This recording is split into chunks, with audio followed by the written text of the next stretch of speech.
নগাঁৱৰ ঐতিহ্যমণ্ডিত নেহেৰুবালিত 111 সংখ্যক ভোগালী বিহু উদযাপন। নগাঁও চহৰৰ কলঙৰ বাকৰি নেহেৰুবালিত আজিৰে পৰা 4 দিনীয়াকৈ অনুষ্ঠিত হৈছে ভোগালী বিহু। আজি পুৱা পতাকা উত্তোলনেৰে বিহু উৎসৱৰ শুভাৰম্ভ কৰে উদযাপন সমিতিৰ সভাপতি ৰঞ্জিত তামুলী ফুকনে। মেজি প্ৰজ্বলন কৰে উদযাপন সমিতিৰ কাৰ্যকৰী সভাপতি তথা বিধায়ক ৰূপক শৰ্মাই। সদৌ নগাঁও ভোগালী বিহু উদযাপন সমিতিৰ উদ্যোগত অনুষ্ঠিত বিহু উৎসৱত নগাঁৱৰ সমাজ জীৱনলৈ বৰঙণি আগবঢ়োৱা কেইবাজনো বিশিষ্ট লোকক সম্বৰ্ধনা জনোৱা হয়। বিহু উপলক্ষে আত্মসহায়ক গোটৰ মেলা অনুষ্ঠিত হয়।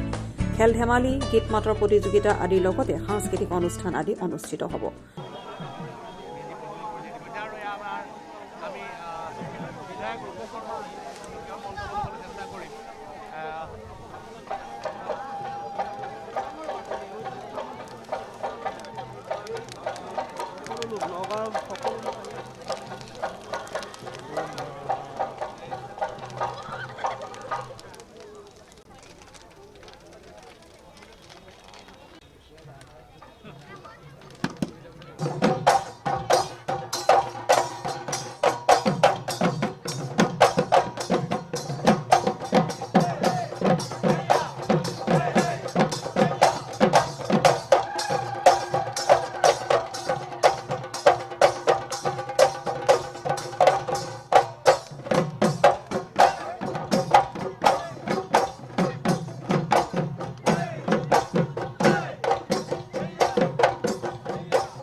যদি অসমৰ ভিতৰত যদি চাই আটাইতকৈ পুৰণি আৰু ঐতিহ্যমণ্ডিত বিহু এইবাৰ 111 বছৰ ভৰি দিলে আৰু এই বছৰো যিধৰণে আগৰ দৰেও খুব সুন্দৰকৈ আমি এইবাৰ আজি বিহু আয়োজন কৰিছোঁ আৰু আজি যোৱাকালিৰ পৰা বিহু আয়োজন হৈছে।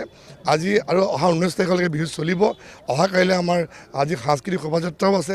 কেইবাগৰাকী আমাৰ স্বনামধন্য শিল্পী আহিব, জনপ্ৰিয় শিল্পী আহিব আৰু আশা ৰাখিছোঁ যে প্ৰত্যেকটো কাৰ্যসূচীতে আমাৰ ৰাইজে সহযোগ কৰিব। ইতিমধ্যে আমাৰ মেজি প্ৰজ্বলন হৈ গৈছে। আমি আশা ৰাখিছোঁ যে মেজি যি উত্তাপে সকলোৱে যি অপায় অমংগল আঁতৰ হ'ব, সকলোৱে সুস্বাস্থ্যৰ দীৰ্ঘায়ু কামনা কৰিছোঁ। না ভাল খবৰ কেইবাটাও ইতিমধ্যে আমি কৈছোঁ যে চাওঁতে নগাঁও এতিয়া বহুত পৰিৱৰ্তন হ'ল, এখন আধুনিক নগাঁও হ'ল। কেইবাটাও প্ৰকল্প ইতিমধ্যে অনুমোদনো হৈছে।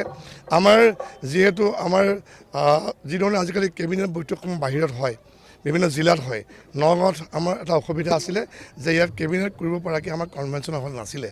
ইতিমধ্যে আমাৰ অনুমোদন হৈছে, খুব সোনকালে হ'ব। আৰু একেধৰণে আমাৰ কেইবাটাও প্ৰকল্প অহা 25 ফেব্ৰুৱাৰীত মাননীয় মুখ্যমন্ত্ৰী মহোদয় তেওঁ নগাঁৱলৈ আহিব।